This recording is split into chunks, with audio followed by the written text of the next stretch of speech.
সবটাই সম্ভব, সবটারই বিকল্প রেডিলি অ্যাভেলেবল। আপনার কেবল নিজেকে মনস্তাত্ত্বিকভাবে প্রস্তুত করতে হবে, অভ্যাসটা একটু বদলাতে হবে।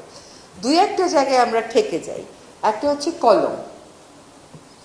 এখন যারা বাংলাদেশে বড় হয়েছে তারা কিন্তু বল পয়েন্ট দিয়ে লিখে মেট্রিকে ইন্টারমিডিয়েটে স্ট্যান্ড করে নাই। আপনারা যাদেরকে এখন দেশের আইকন ভাবেন, বড় বড় ডাক্তার, বড় বড় উকিল, আমরা সকলে বড় বড় ইঞ্জিনিয়ার, আমরা সকলে কিন্তু কালির দোয়াত নিয়ে, ওই কালি নিয়েই লিখতাম, তারপরেই মেট্রিক ইন্টারমিডিয়েট স্ট্যান্ড করেছি।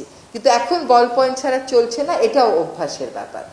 কিন্তু এখন আবার একটা ভালো ব্যাপার হলো যে আপনার তো আসলে এখন বেশি লিখতে হয় না, সারাক্ষণ তো ফোনের মধ্যেই সব টাইপ করে ফেলেন, কম্পিউটারেই সব টাইপ করেন, কেবল আপনাকে সাইন করতে হয়।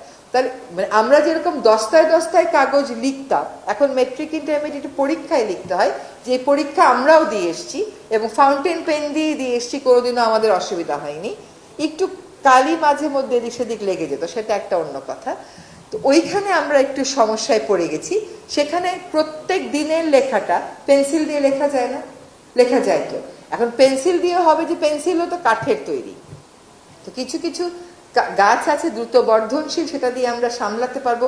বেশিরভাগ নোট আপনি একদিকে আইপ্যাড ব্যবহার করবেন, একদিকে ফোন ব্যবহার করবেন, আবার প্লাস্টিকের কলমও ব্যবহার করবেন। এত ব্যবহার না করি, যে কোনো একটা ডিভাইসে আমরা চলে আসি, তাহলে এই রিসোর্সের উপরে আমাদের প্রেশার